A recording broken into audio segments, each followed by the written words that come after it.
Hello and welcome to Not One Right Way, the podcast. It's me, Melissa Manuel, she, her, with me, Marve the Yaga, they, them, theirs. How are you, Marve?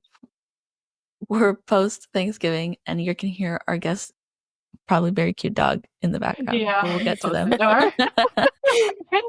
Yeah. I'm doing pretty good. I don't really get into the whole holiday hype stuff, so I was helping my mom decorate, and now I'm helping her undecorate and then redecorate for Christmas. Which I would not do myself, but to make her happy, sure. Yeah. I was just doing that. I took down Thanksgiving decor this morning and then put Christmas up while watching Home Alone 2, which is a great movie. Truly. Like, they opened the pizza box and all the steam came out. Like, it was like so warm and fresh, and I was like, damn, that's cinema. Yeah. That's like practical effects at its best, Yeah. A steaming hot pizza. You can like almost smell it. They didn't have to do that. But the fact I like that to imagine that they did it in post. I was wondering, like, was that in post? No, they had to have done that in the moment. Someone had to run in with a piping hot pizza, and it was cold outside, and the steam. It looks so good. A little fan to like make sure it billows up. Yeah, it was amazing. It's magical. The whole movie. I'd like to talk about something that you and I both watched recently. No. So bad. We watched The Merry Gentleman on Netflix. I would not recommend. What is it? Merry Gentleman. Netflix Christmas rom-com. It features Chad Michael Murray as the male lead, the male love interest. No I'm looking chemistry. at photos now. Like, never has a movie. I've watched a lot of bad rom-coms, but usually there's at least a little chemistry between the two leads. No chemistry whatsoever, and they forced it so hard, and it was just nothing between these two humans. Yeah, like I couldn't even say if they enjoyed being in each other's company, and then suddenly they're kissing, and it's like, whoa. Yeah, she turned down like a 30% raise for someone I couldn't believe she even liked. Yeah, true. Chad Michael Murray does not look like Chad Michael Murray. Right? No. In the first scene, I did not recognize him. And I was like, who's that ugly man on screen? Oh, no! He's back, and I was like, oh my god, it's Chad Michael Murray. The movie was not good, and I'm sorry, because I know a lot of people probably worked semi-hard on it, but dang, it was hard to watch. And I came off of watching Wicked, which was very good, to Merry Gentleman, so, it was quite a Have you guys seen Hot Frosty? That's another Netflix holiday movie. It's our next one. It's the next on our list. We were between those two. But... We were like, Hot Frosty or Merry Gentleman, and we chose Merry Gentleman. It seemed like the wrong choice. Hopefully Hot Frosty's better. It looks better. Yeah. It's got the guy from Schitt's Creek in it, so. Yeah, and he's ripped, apparently. Yeah. He was? Based on the trailer, yeah. Well, since we've already been chatting, I should introduce our special guest. It's Paige Coblentz, production manager at Netflix, someone who I've met in person, but haven't had the chance to get to know better, so I'm super excited to have them here. Welcome, Paige. Hi, thanks for having me. Yes, thank you for joining us. Yeah, my pleasure. How are you, Paige? Have you watched any bad holiday rom-coms? I haven't been. I've been watching a lot of... What did I just watch? I love watching horror movies, so I feel like I'm just constantly watching more and more horror. I just finished Arcane. I feel like that's the forefront of my mind. Yeah. So good. It was so good. No spoilers, but OMG. Yeah, it's nice that they had the chance to wrap things up, because I know this is the final season, but that they planned for more. But it's nice to have some closure instead of just So yeah, sorry you guys don't get more time. Definitely, which happens a lot. Yeah, It's sadly. such a good show. Yeah, I really enjoyed it. So pretty. Yeah. Oh my God, so beautiful. The production design is insane on it. Sometimes when I watch shows like that, it stresses me out because I know how much work went into it. That was me. Every time Jinx would show up in a different look, I'd be like, "Oh man, that's a whole new Jinx. Yeah. How could they afford so many Jinxes?" hmm Well, Anytime who there's asked them? anytime there's like a 2D background versus like a 3D background, I'm always like looking for that too of like, okay, how do they produce this? Oh, With their stylized sequences, those being harder, but being yes, like, oh, is that a conscious choice for budget? that's me all the time. Yeah. It's hard to turn your brain off and just enjoy some things. I think that's why I like watching horror movies too, because I'm just like, oh, I'm so scared. I don't have time to think. That's actually really smart because I watch anything animated and I'm like, dang, their budget's so much bigger that they can afford to have so many props. Oh yeah. Mm-hmm. Yeah, it's hard to Crazy. just enjoy something sometimes. Yeah. I can't relate. Just enjoy all the time. Yes. This is why As I classify myself as like an entertainment enjoyer. Like, there's people yes. who really love it and that's why they do it professionally. But I just like can sit back, relax. We need people like that. Yes, you're Yeah. the target audience. You don't need to worry about these things. Yeah. It's hard with, especially now, people are so into like, oh, monetize your hobbies, it's really hard to just have something that's just for you to enjoy. But I Mm. feel like a lot of people now are turning towards that where it's like, no, I don't have to make money off this. This is just something for me that I can set Mhm. aside to do for Yeah. fun. But man, it's hard. Yeah. Do you have any hobbies you'd like to share with us? Oh, well, I'm really into powerlifting. Ooh. Cool. I love weightlifting. I do archery too. Both are sports that I feel like help me get away from thinking about work constantly, Yeah. which is really hard sometimes. But archery, especially, I picked up in 2021 and really helped me turn my brain off because it That's is really really sick. hard sometimes. Yeah, it's very fun. It's very fun. Where do you do archery in LA?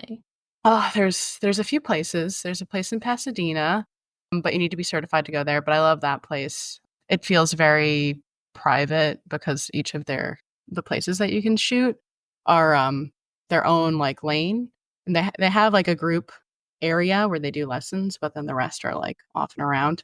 There's a place in Culver City that I also love that's really well maintained, and it's a wall, so it's not like a hay barrel that a lot of places have. And then there's one in Woodley Park that's all hay barrels. That's also nice, but I just don't usually go to that one. Mhm. Very cool.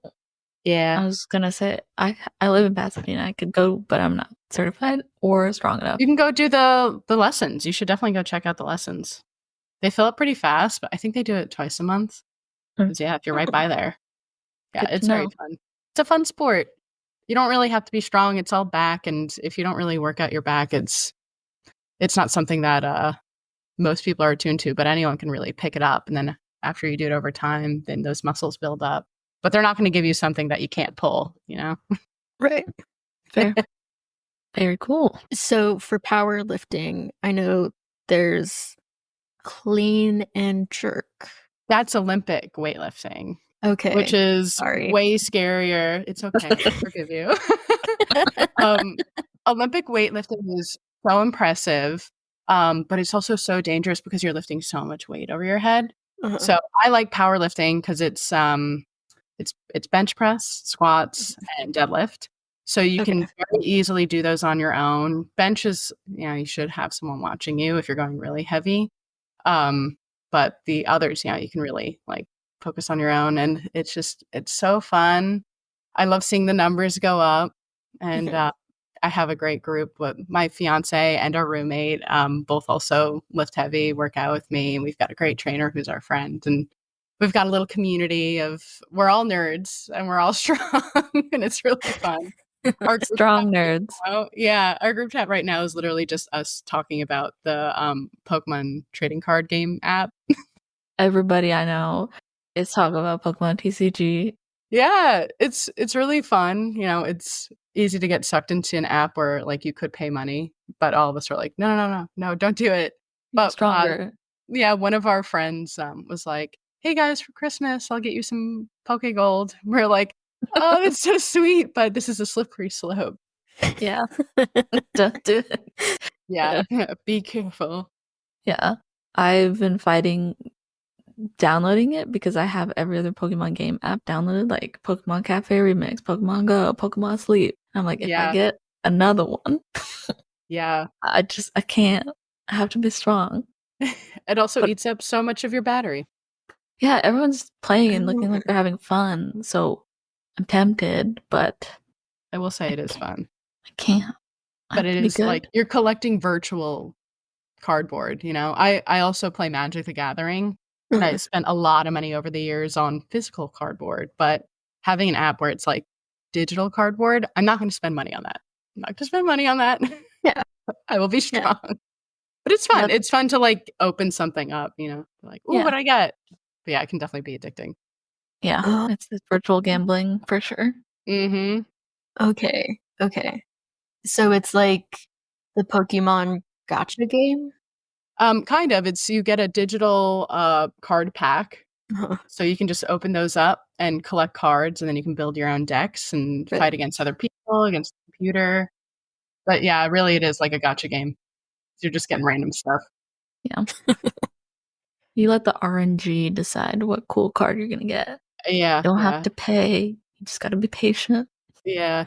And even, like, the gameplay, like, I think it's fun, I have fun with it, but a lot of the balance is, like, um, it's a coin flip.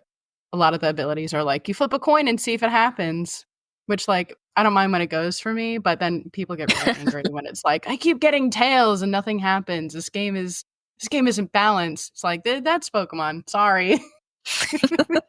Yeah.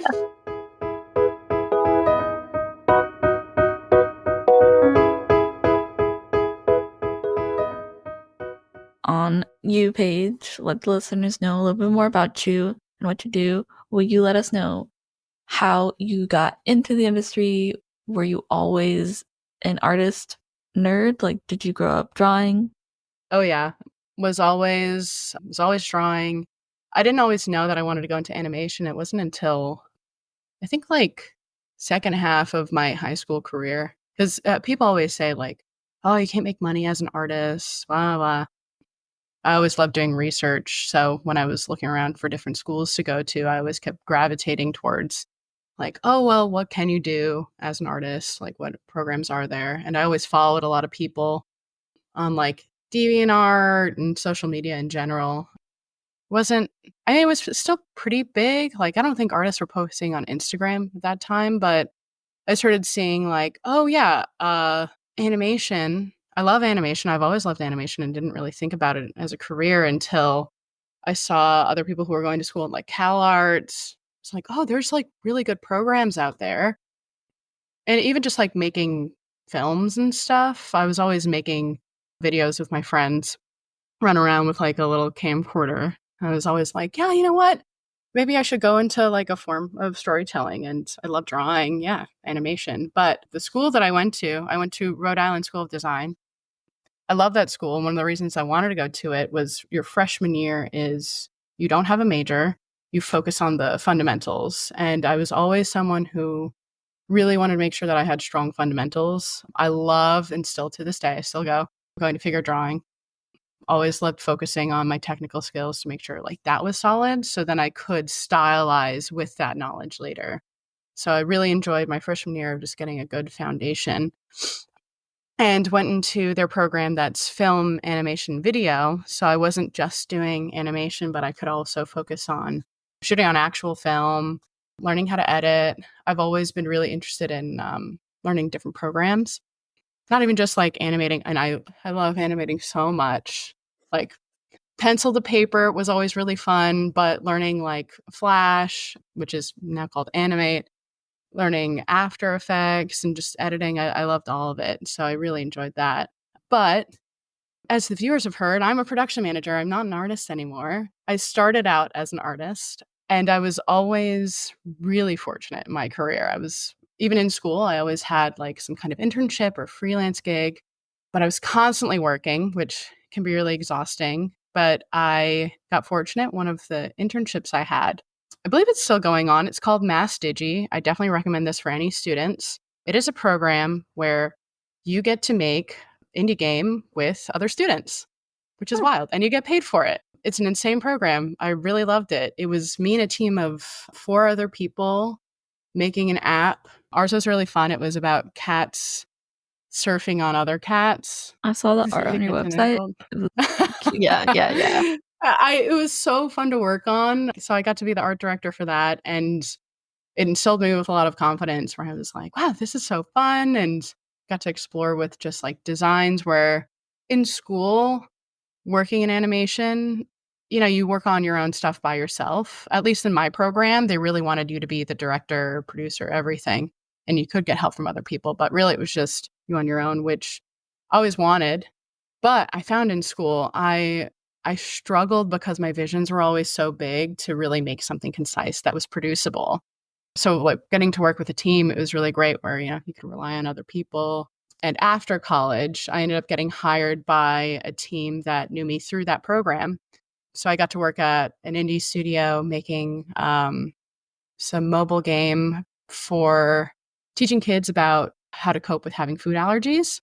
So right out of school, I vacationed a little bit. My parents were like, you work so hard. You do not need to get a job immediately out of school. It's okay. Take a break. So after I think it was like a month or 2 of just being around family, seeing friends, I ended up getting a call that I got this job. So I worked at that for a few months. After that, I'm from Long Island, New York, and my friend was working at a studio that made children's animated content, and they wanted to get into games too. My friend was like, hey, I think you'd be a good fit here, and I think someone's leaving soon. Hopefully you can get in. And I got really lucky again. I got that job. I got to live close to home for a while, and that job was what made me realize what production even is as a career. So I was hired as a junior animator and production assistant. And a lot of the beginning, it was just, helping them with making animation. I even helped streamline edit pipeline for a bit too. And with my game knowledge as well, they were asking me for help there just because I knew the pipeline. So with that, I ended up doing more and more production managing work, and I realized I really like this. And I kept finding that I was doing more of that and less of the actual animating and drawing on the day-to-day, which I wasn't mad about. I still missed it. And whenever I would see someone else turning in some shots, I'd be like, I think I could have done a really good job at that shot, but focusing on this over here. And after working there for, I think I got up to like a year and a half there. But I had some friends who were out in LA working in animation, like the actual industry. And one of my friends came to visit me, and he was staying in my apartment, and he was like, how much are you paying for this place? It's really tiny. You could live in LA and have way more space for what you're paying. And I was like, okay, maybe it's time for me to finally move to LA, because I always knew if I'm going to work in the animation industry, that's where everything is. You have more security because there's so many more studios. So I was like, you know what? Yes, I'll listen to my friend. And he was like, I know it's scary, but I really think that you can get a job pretty soon. And moving out there, I was still freelancing for this studio, but just as an animator at this time, which was great. And I had some clients too where I was doing commercial work. So like editing and some motion graphics too. That really helped out. But I had been pooling my money together to be able to move to LA for a while. So when I moved over to LA, there was this, I think it's still going on. It's like screening / competition called Loop de Loop. And our teacher at school had us make some of these for some assignments. So the whole concept is there is a phrase that they have for every 2 months. And the whole point is to make an animation that loops. And that's it.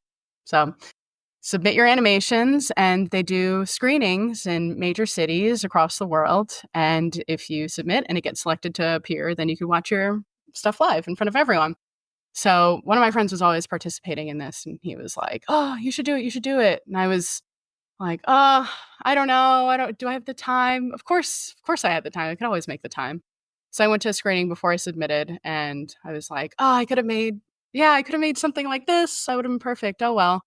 So the next time it rolled around, I was like, "Okay, I'm determined." I gave myself like 3 days. Let's make something really fast, but an idea that I was really like happy with. And I submitted, and they usually have like a winner where the prize is nothing crazy.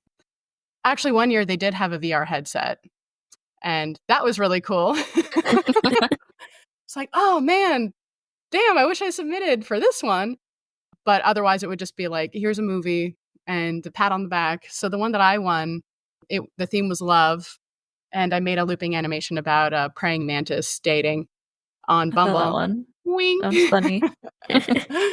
So I ended up winning for LA, and they gave me 2 free movies, and I think it was headed by 2 people, but one of them, his name's Mike Hollingsworth. He was supervising director of Bojack.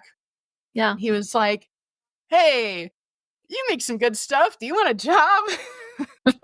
I Mike's was like, really nice. "Whoa." Yeah, I got my whole career started because of him. Well, before that too, I was working at BuzzFeed in animation. My friend that was encouraging me to move out to LA, he was like, "Your stuff's so great. Come work with us." We got this small little animation team, and it was a really great experience. But even while I was there, it was a newish department. They had been around for like quite a while, but they were starting to build up when I came on. And the person heading that department, I loved her, and she would always see that I was interested in doing production work, and even just like sending emails, she was like, You've got a knack for this. Do you like want to go into production instead?" And I was like, I don't know. So when I went over to Bojack, well, initially, actually, it wasn't even to go into Bojack. They were looking for more women to help with this new show called Tuca and Bertie, which they were going to be Tuca and Bertie. staffing up soon. Yeah, which I love. So when I Party. went to Sound Machine to go talk to them, they were like, "Hey, would I be a good fit? What is this show even about?" I'd been thinking for a while, should I go into production? What kind of career do I want? Because this is a pretty big moment for me. So they were considering me for a storyboard artist. And throughout my creative making process, the thing that I always hated the most was storyboarding. Because it's just various. You start with like a blank sheet. And it was something that I always struggled with, which I think even storyboard artists struggle with too. There's nothing scarier than like a blank sheet of paper. Mhm. But I always loved animating. That was always my favorite thing. And I realized in talking to people I was talking to at Shadow Machine, I don't really even know what a proper production pipeline is at a studio. I'd been working at these smaller places, and even for games, it was indie.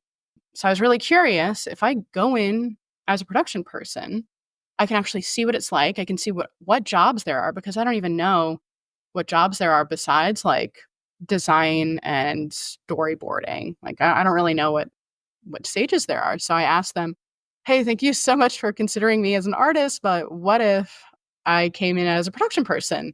And they were like, "This girl's crazy." Wow. Oh, Okay. club Uh, production. yeah. So I'm so glad I made that decision, because there were truly like a bunch of jobs that I didn't even know about. While I was on, they brought me on a little bit earlier, so I got to get into Bojack first and help them wrap up. I can't remember what season it was. It was either 4 or 5. But then I got a look into like, okay, this is what kind of jobs there are, especially like after you finish boarding and you start getting stuff from overseas.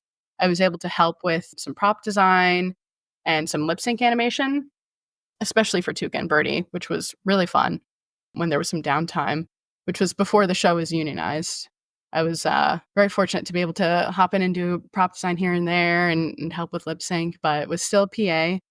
And then started making my way up. And I realized, oh, yeah, this is the stuff I really enjoy. I always love making my own work, and I have all my own ideas. But one of my favorite things has always been how do I help people make their vision? How do I help just in general? How do I make things go smoother? I always loved problem solving, but even at school, I never really had the time to problem solve. It was always, oh my God, I'm doing a million things and I have to finish this freelance. I have to focus on finishing this project that I probably won't even be able to make something that I'm like truly proud of, be able to finish because I didn't have time to stop, think, to make it producible. So now having a career where, oh my God, that's all I have to do, and I can focus on making pretty spreadsheets. I was really happy. And I was still freelancing for a long time. I was freelancing on the side to keep up with like bills, just getting that extra money, but also having my creative juices still flow. And then as I moved up slowly, I was like, okay, this is too much to juggle. I want to have a life. I want to be able to relax on weekends.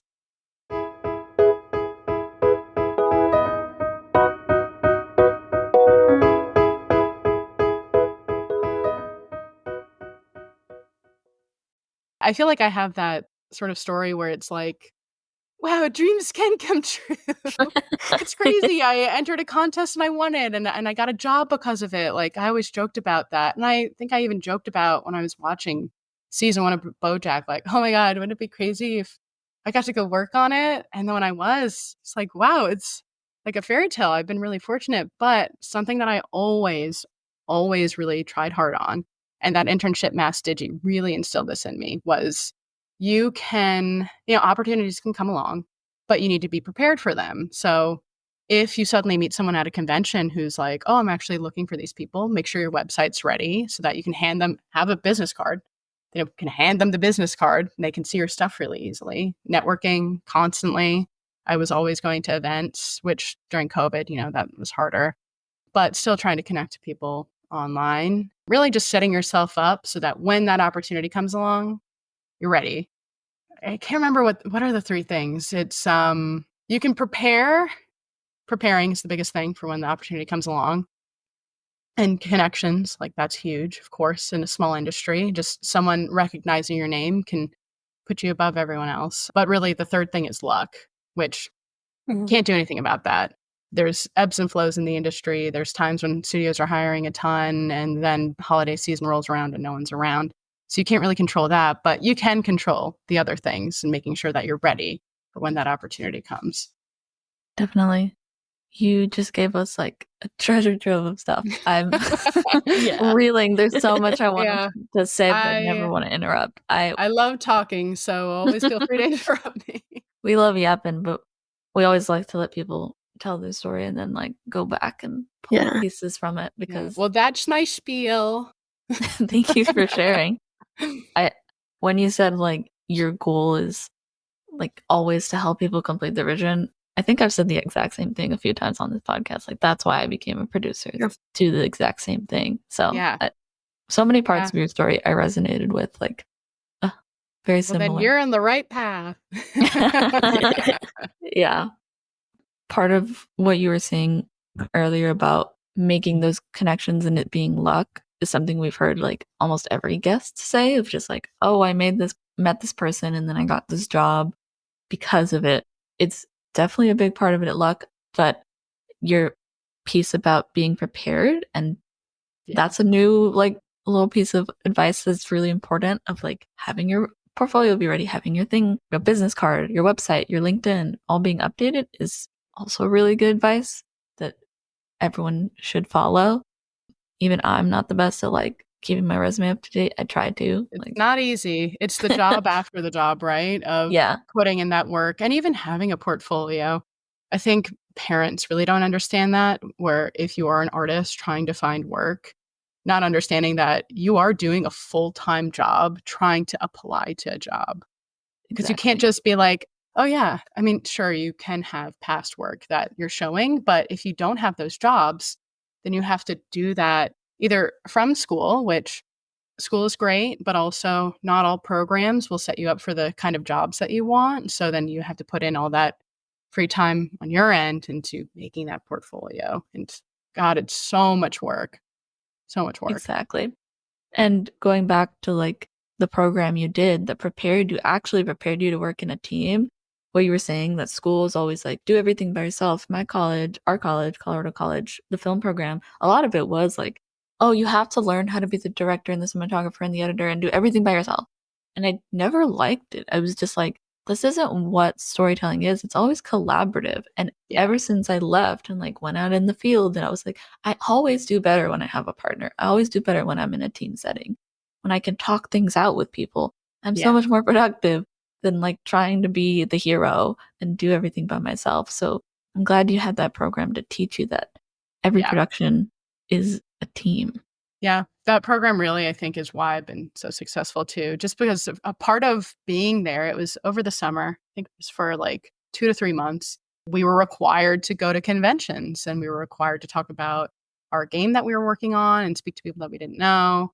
And it's scary when, you're a young 20-something and you're around a bunch of strangers. And the leader of our program, his name's Monty, he was always there, always pushing me.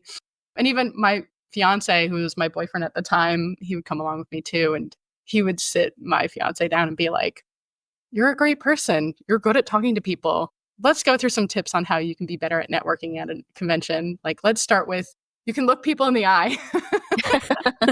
Good advice. It's like, oh, my poor sweet boy. Yeah, the director of the program, he was incredible and was always really encouraging, especially as people were leaving the program and graduating. He would be putting people in contact with people who were hiring. And really, that's what I always wanted to do too after I left, was looking on how I could connect people to other people and help elevate them in their career. I think one of the frustrating things about animation is, it is a small industry. And if you are an artist, I think being a PA is a great way to enter in. People have their own opinions, but it's a great way to get your foot in the door. But even as an artist, it's about who you get to meet. But especially as a PA, I find that the entry point is really difficult because we are in a city that's expensive. PAs do not make a ton. If you aren't able to support yourself and live out here to be able to connect with people, it really sets up the industry to only have a certain type of person come in, which is unfortunate. We want to have diversity in our field. I feel like, especially in production, because it is just about being that person that people feel comfortable going to. It's nice to have a variety of people. That's something that I've been thinking about since I got into the industry. It's just like, wow, I was fortunate that I had work that was able to support me while I was trying to find that job and be able to freelance. But for people who are in production who don't have the ability to do something that allows them to work a second job more comfortably, like having to do retail on top of being a PA, I can't even imagine that, just to be able to afford living out here.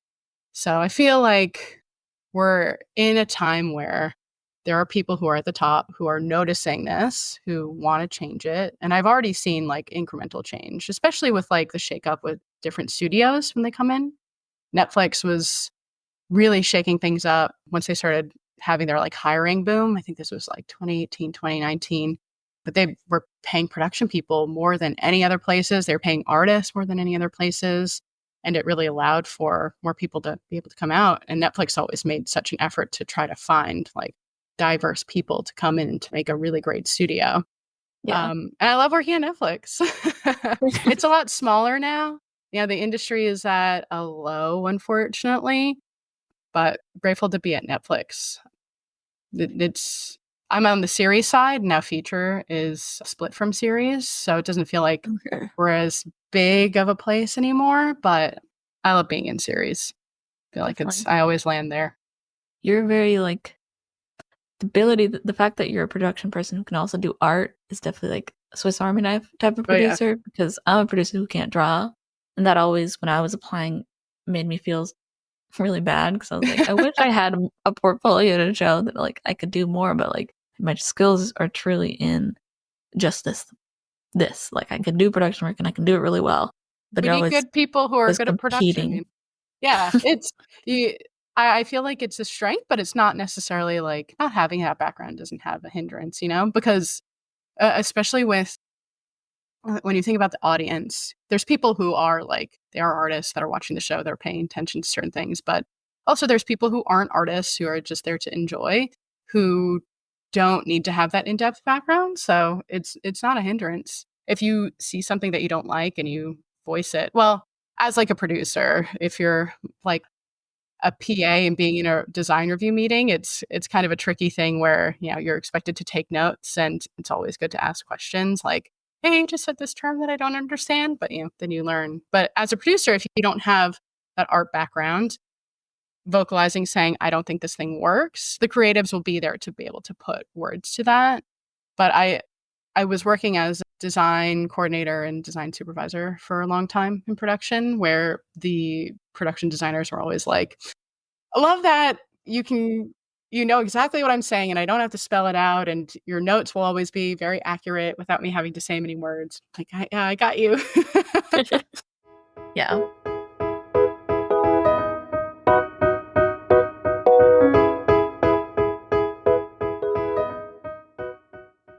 So, do you want to share how you got to work on Blue Eye Samurai? Sure. Your current job?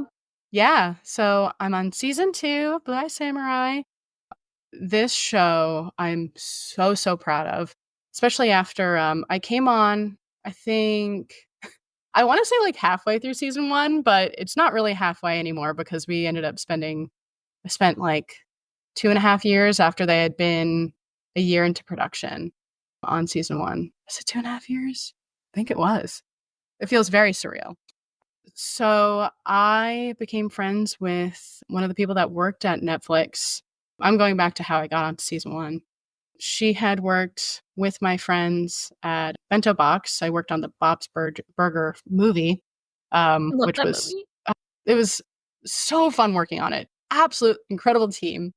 And I got to meet some of the best friends that I have now, who I'm working with or still keep in contact with regularly.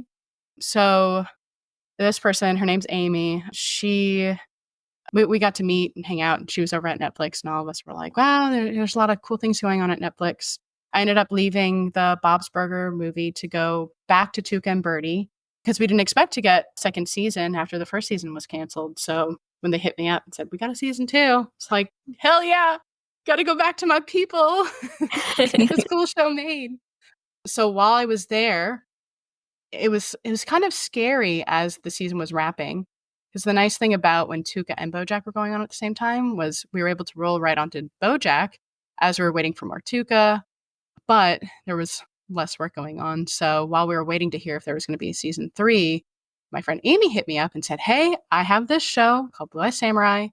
I know exactly what you like. I know it's right up your alley. I love action. I love like I love violence. Is that a thing to say? Yeah, it's okay. We know what you mean. Mm-hmm.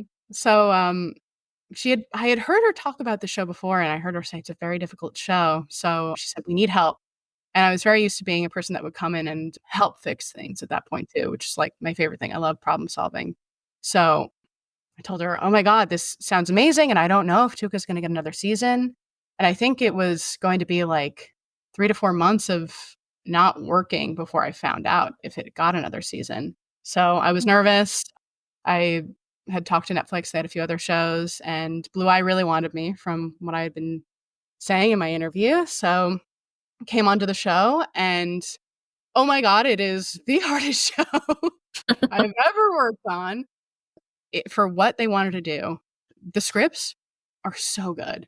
When I was given the first script before I was interviewed by the team, because it was, very sexually graphic, all this stuff. They wanted to make sure that everyone was comfortable before they came in. So if you had passed the screening, they would give you the first script. And with that first script, I was like, oh my God, I have to work on this show. But it's a lot. They have these incredible action scenes. It's 45 minutes of content. These are long scripts. And when they had interviewed me, they told me, oh yeah, this would go for a few months. So I think it was like going to be initially maybe a 6-month gig. And I was like, that's fine. I just want to have my name on this show. And when I came in, I was like, yeah, this is going to need more than 6 months. I came in and kind of regrouped the design team just to kind of get a handle on, there was so much content. There was so much content. we were a smaller team at that time too. Like we had 3D backgrounds, but didn't have a full modeling team. So at the time when I came in, leadership had already realized, oh, okay, this team needs way more support, way more help. We're going to get them that. So I was a part of that like wave of coming in to help make this thing producible and get it done. And new production designer came in at the time too. He and I were super close. We both sat down. We were, I think, on calls for 8 hours out of the day together. So it was just us constantly problem solving. And I had an amazing production team, just some of the strongest people that I was working with. Even like down to our PAs, I was impressed with them every day. And the content of what we were making, like the design work alone, I was so inspired every day. I always love learning, and I'd always been more of an animator, but working so closely with the design team, I was so inspired by all the work that they were doing that I was like, I need to take a painting class. It was COVID. We were fully remote. So I was like, yeah, why not? I can find some downtime. Ended up doing painting class on the side too, just because they were so inspiring. But I feel like the biggest thing I got out of working on Blue Eye was, for a show so massive, I'd always been really used to problem solving, but also used to working scrappy, where it's like, everything we do is in Google Sheets and that's enough. And I think having that like knowledge of fundamentals, like even going back to school, I always want to have really strong fundamentals. I'd always look back to that at, okay, how do we make this more efficient? How do we work the most efficiently without killing ourselves? Because we can't just be clocking 80 hours a week. We have to change some things. So one of the biggest things that I did was rehaul how the team was utilizing shot grid. And that was a big game changer, and got a lot of hands involved there, a lot of the tech team. Only imagine the meetings. Like, yeah, this is how you use the program. Mm-hmm. It's going to get better. Yes, Netflix had their own way of working through it. And at the beginning of the season, before I was on, ShotGrid wasn't fully up and running. And they really tried to make Blue Eye the show that they were like, this is how to use ShotGrid. But when it doesn't work fully, then it just starts working against the team. So I absolutely understand why they weren't using it. By the time I came in, they were like, it's fully reworked and we want to show you what we have. So the tech team over there knew me really well.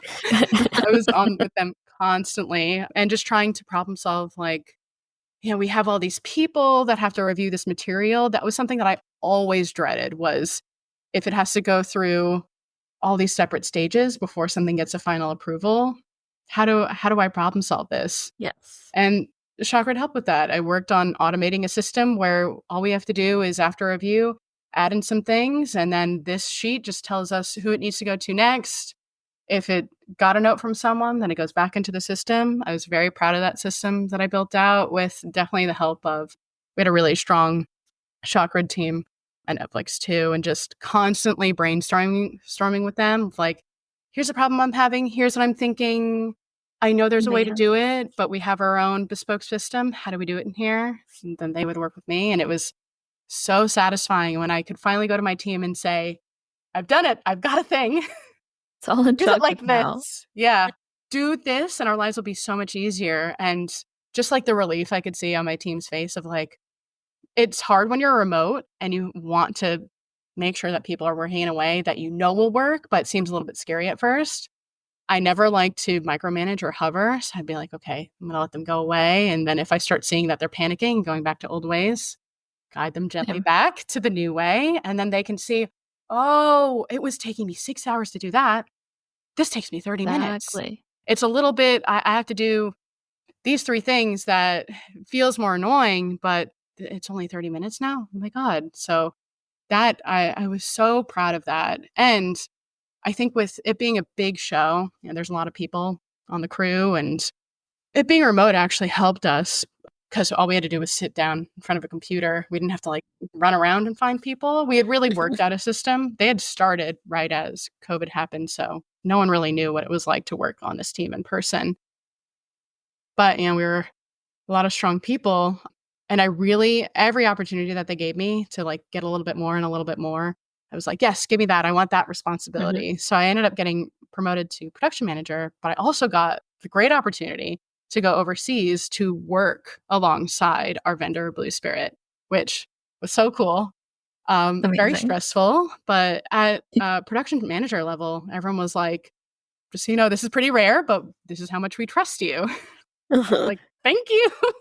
So our associate producer would go over for a month, and then so that he wasn't there for like 5 months, then I would go take a month, then he would come back, stay there for a month, and I would go for another month, just to really help support the production team over there, because it was the biggest show that they had done at the time too, and a lot to track, just a lot of like small nuance things. So we had learned so much within like a year as Blue Spirit was getting ramped up. So Netflix was really like, get people over there to just help give them that knowledge to set them up for success, because while we had that ramp up time to learn, they don't. They're in the thick of it right now, and we need to make sure that the show can get done on time. It's a really cool learning experience, and thankfully I studied French in like middle school and high school, but I hadn't spoken in so long. So it was cool too, just like outside of work. I was living in a town where the people in that town really didn't speak much English. And I always made it a mission too, like, I'm going to speak French until someone stops me and says something to me in English. But the weird thing was, no one ever stopped and spoke to me in English. Like, even in Paris. Yeah, I think because I tried so hard to put on like an accent so that it wasn't just me, like clearly an American trying to speak French. People often started speaking either German or Dutch. It's like, what's going on?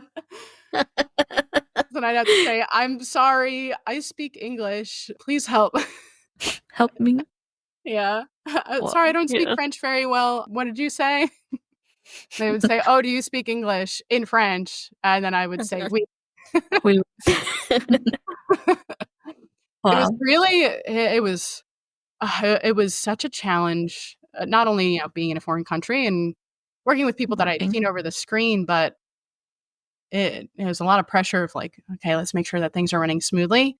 The team at Blue Spirit, they were so great, and I consider them a lot of them like good friends now, especially having that experience. And the artists are so incredibly talented. All they wanted to do was make a good product. So it was really great being able to be there and help them achieve that. But, I was one of the many cogs in the machine. I can't take all the credit for it, but I was really grateful to be over there. And even just having this experience of living abroad for a while. Yeah, it was a lot of work, because I would end at 6 p.m. in France and then walk to the place I was living. And then I'd get on a call with everyone starting their day in LA. Yep. And I would say, okay, I should really go eat dinner. And then I would stay on with them until like 1 p.m. their time. And I'd be like, I got to go now.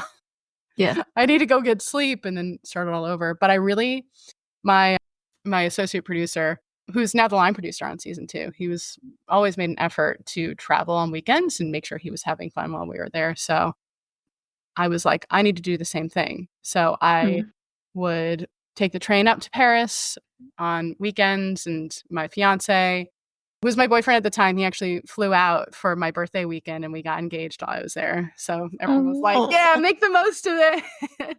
Cute. And then I would travel to other countries on my own. Solo traveling was really fun. So it was a nice balance of working really hard, but then also doing a lot of really cool things. Definitely. So grateful for that. And then coming back on for season 2, returning as the production manager, I was like, I had a lot of great learnings from season 1. Let's make sure we don't run into any of the problems that we had on the design side, at least. So really helping make sure that our design team was set up for success. And one of my really great friends that I met on the Bob's Burgers movie, who helped step in a little bit on season 1 too, she was there for a few months, ended up filling that role that I had on season 1 for production design supervisor. And it's been great, where I'm able to just let her take over. I said, here's the manual that I have for you. Use what you want. I will step in if I see that it's kind of going off course, but I also trust that you will do a really good job here. And now this season, we're really trying to make it as efficient as possible and change up our pipeline a little bit to help the story go faster, utilize previs in a way that will help assist all teams. We have design going before any of the other departments, which has been really interesting. We keep saying like we have phase 1 of this department and phase 2 of this department. And I don't want to give away too much of the secret sauce, but it's been interesting working in a different way where we can take the learnings that we have from season 1. And now all the difficulties that we have, it's more of new problems, which is nice. It kind of keeps it like fresh. I always love problem solving. So yeah, how can we, new problems that we didn't see the first season. How can we make sure that we adjust and we aren't falling too behind? And having the person who was my AP, who's now line producer, alongside with me for the ride has been great. And it just feels like we're continuing to do a really good thing with the team that we love. It's really nice. Yeah. It's awesome. Yeah. I'm very happy. It's still a hard show because we have so much content. And I think one of the things that a lot of people usually run into on whether it be feature or series is, you have to go back to the scripts and there's a lot of rewriting. But with the scripts that we get, they are so solid. We're like, okay, nothing needs to change. How do we produce this? Definitely. Awesome. It's not easy because we got a lot going on, but it's so worth it. So proud of how season 1 came out. So I can't wait now that Blue Spirit, our vendor, has been doing so much work and development. Some of the stuff that we're seeing, I'm so impressed. And I just can't wait to see it all come together once we're officially in production. I love when a vendor's work comes in and you're just like, so beautiful. Great work. Yeah, it's so nice. It's so nice. We spent a long time building that relationship with them. So it's really great to be able to continue that relationship and see some familiar faces and have them just do what they do best. Nice.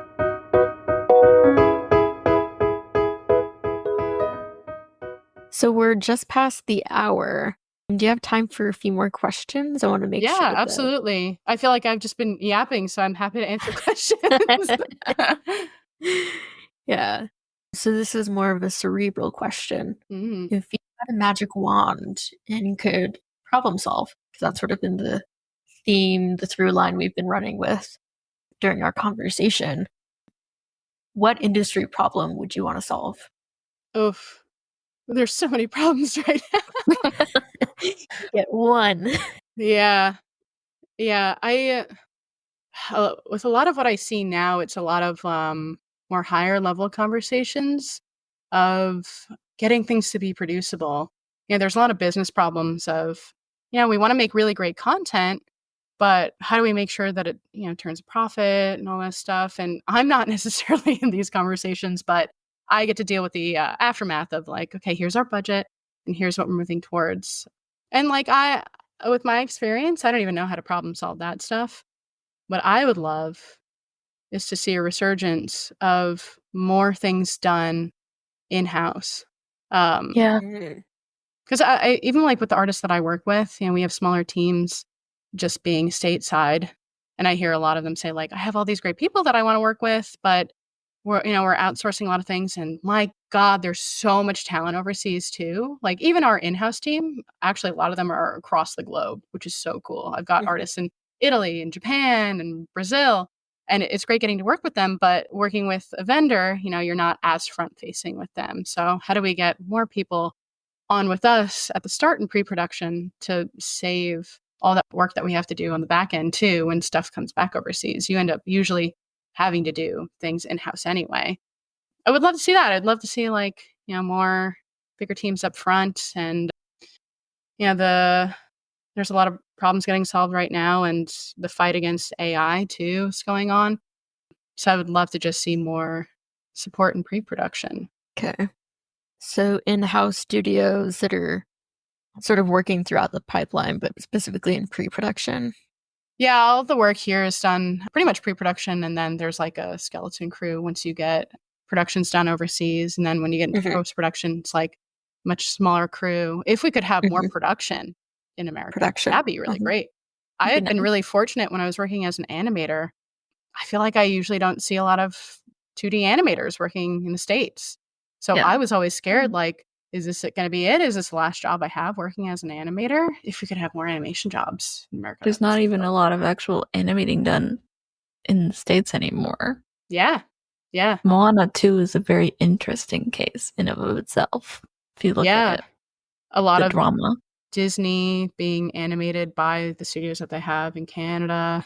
And just like the dream of being a Disney animator is like, oh, you Not got to move real. out of America.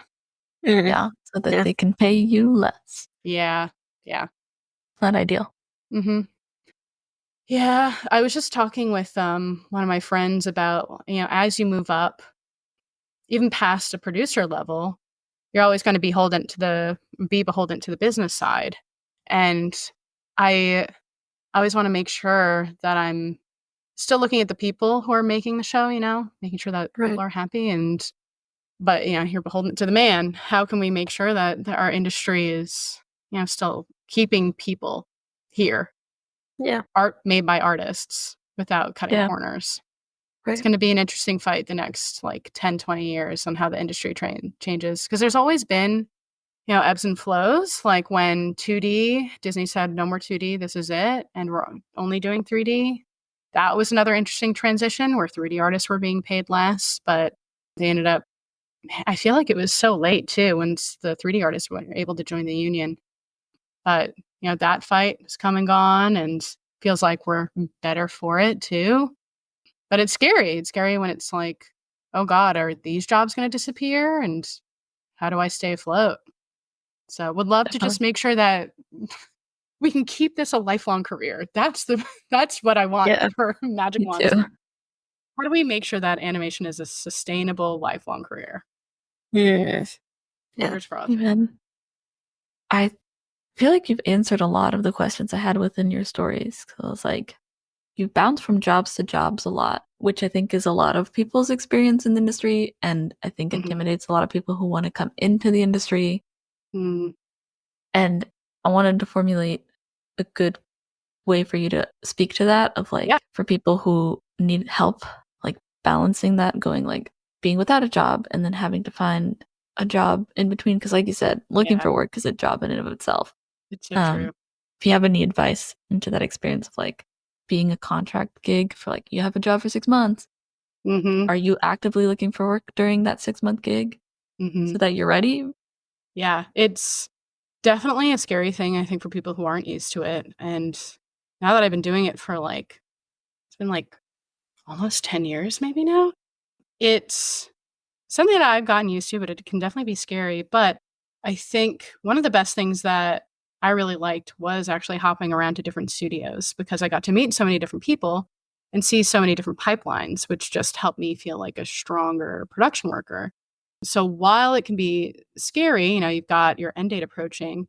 Nice thing is you've got your end date approaching at least. So what I would always do is make sure that I'm meeting as many people as possible while I was employed, which could be hard, but especially as a PA, going out and meeting people and saying like, hey, I'm new to the industry. I want to just hear what you do, meeting artists that you follow, that you like, or finding other people who are in production. I feel like it's rare at conventions. So anytime I would go and I would meet another production person, we'd be like, let's keep in contact. Like us production people got to stick together.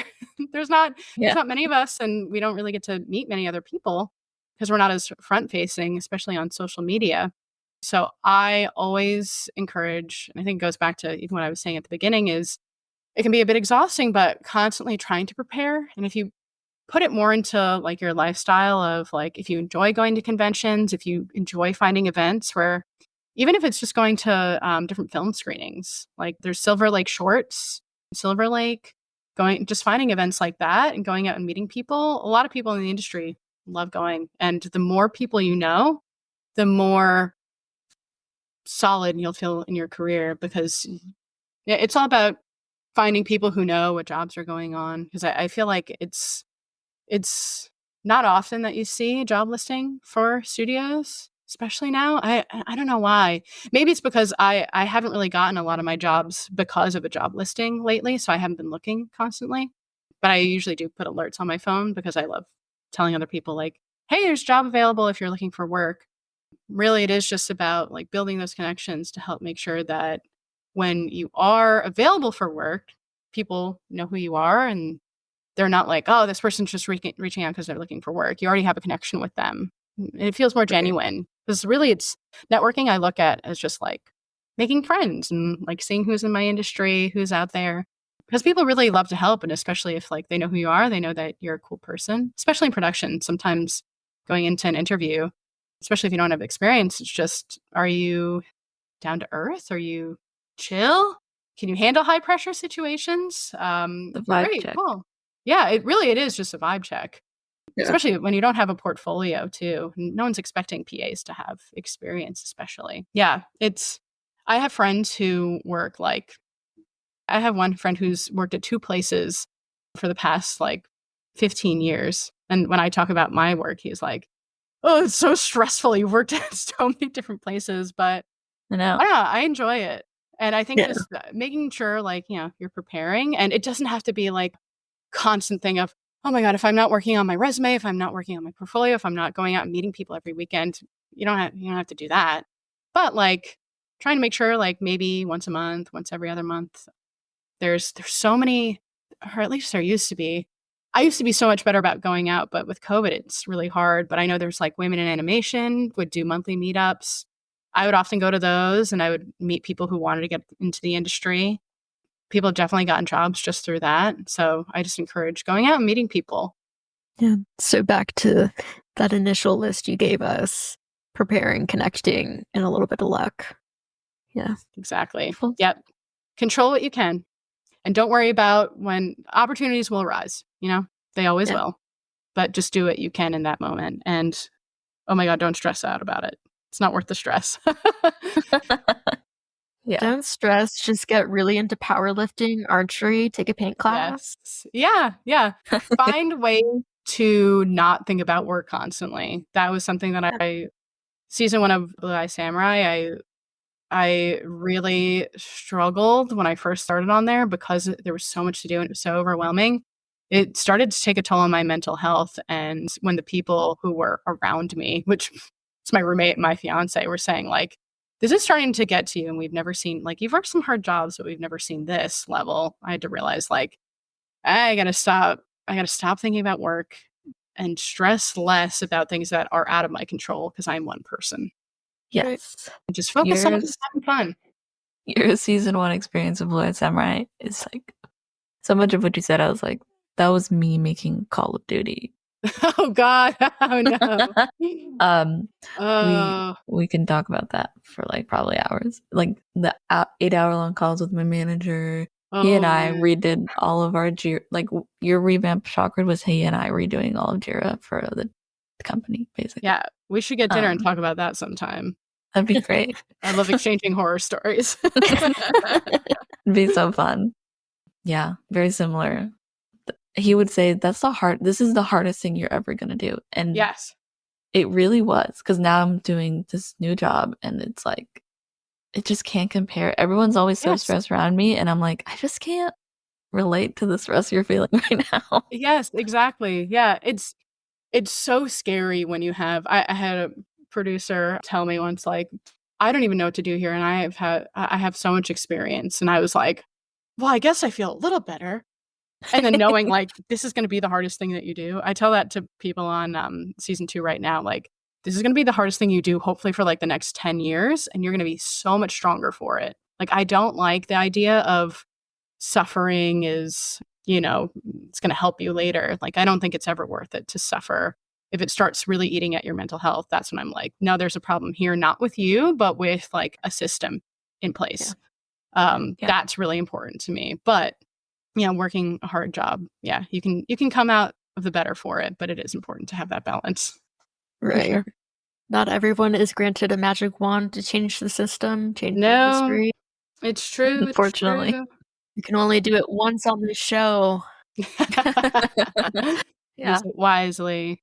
Yes. Yeah, I know a lot of people are really scared right now. I have a lot of majority of my friends work in the animation industry, and some of them have been unemployed for like almost 3 years now. So it's really easy to get into that like scary mindset of like, oh my God, it's been like this for so long, it's not going to change. But I really feel like things are going to be on the up and up. And now that we're getting close to getting a new deal with the animation union, and I'm seeing more things greenlit, which is so nice because there was really a desert for a while where like nothing was being Agreed. greenlit.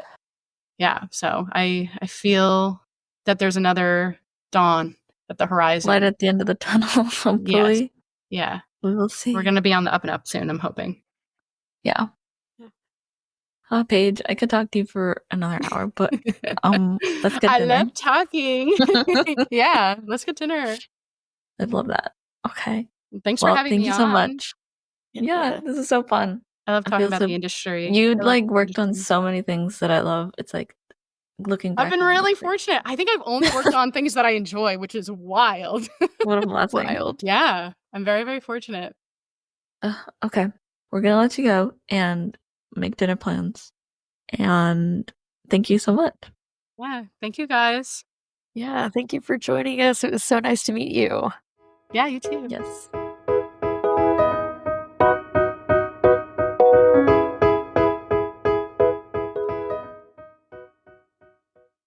That was our conversation with Paige. Marve's doing some cool gang signs, I think. That's not a gang sign. Oh my god.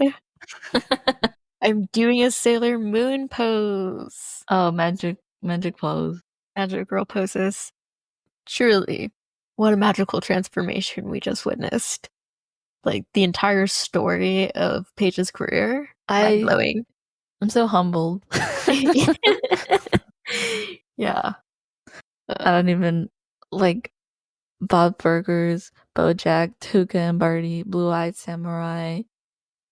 I love all those things. Yeah.